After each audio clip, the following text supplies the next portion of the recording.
വളരെ ചുരുക്കമായിരിക്കും. ഫ്രിഡ്ജ് വന്നതോടെ അടുക്കളയിൽ ചെലവഴിക്കേണ്ട സമയം കുറഞ്ഞു കിട്ടിയെന്നാണ് പലരും പറയാറ്. ചോറും കറികളുമൊക്കെ 2-3 ദിവസത്തേക്ക് വച്ച് ഫ്രിഡ്ജിൽ സൂക്ഷിച്ച് ആവശ്യാനുസരണം ചൂടാക്കി കഴിക്കുന്നവരും നിരവധിയുണ്ട്.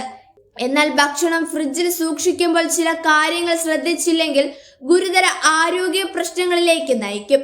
ഭക്ഷണം ഒരിക്കലും പ്ലാസ്റ്റിക് പാത്രങ്ങളിൽ സൂക്ഷിക്കരുത്. ഗ്ലാസ് പാത്രങ്ങളിലോ അല്ലെങ്കിൽ BPA രഹിത പാത്രങ്ങളിലോ വേണം ഭക്ഷണം സൂക്ഷിക്കാൻ. പ്ലാസ്റ്റിക് പാത്രങ്ങളിൽ സൂക്ഷിക്കുമ്പോൾ താപനിലയിൽ ഉണ്ടാകുന്ന മാറ്റങ്ങൾ ഗുരുതരമായ അസുഖങ്ങളിലേക്ക് നയിക്കും. ചോറ് ഫ്രിഡ്ജിൽ സൂക്ഷിച്ച് ചൂടാക്കി കഴിക്കുന്നത് ആരോഗ്യത്തിന് ഹാനികരമാണ്. ഇങ്ങനെ ഒരിക്കലും ചെയ്യരുത്.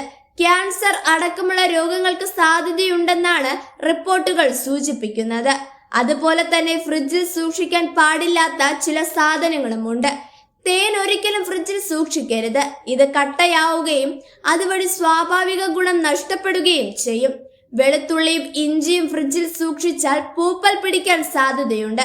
പഴം ഫ്രിഡ്ജിൽ സൂക്ഷിച്ചാൽ അതിന്റെ തൊലി പെട്ടെന്ന് കറുത്തു പോവുകയും ചെയ്യും. ആഹാര സാധനങ്ങൾ സൂക്ഷിക്കുന്ന സ്ഥലമാണ്.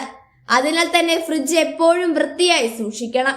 ഇളം ചൂടുവെള്ളവും വിനാഗിരിയും ചേർത്ത് സ്പ്രേ ചെയ്ത് കൊടുക്കുന്നത് നല്ലതാണ്. അല്ലെങ്കിൽ ഈ വെള്ളത്തിൽ തുണി മുക്കി ഫ്രിഡ്ജ് തുടയ്ക്കുകയും അതുവഴി അണുക്കളെ അകറ്റുകയും ചെയ്യാം. നമ്മുടെ ആരോഗ്യം നമ്മുടെ കൈകളിൽ തന്നെയാണ്.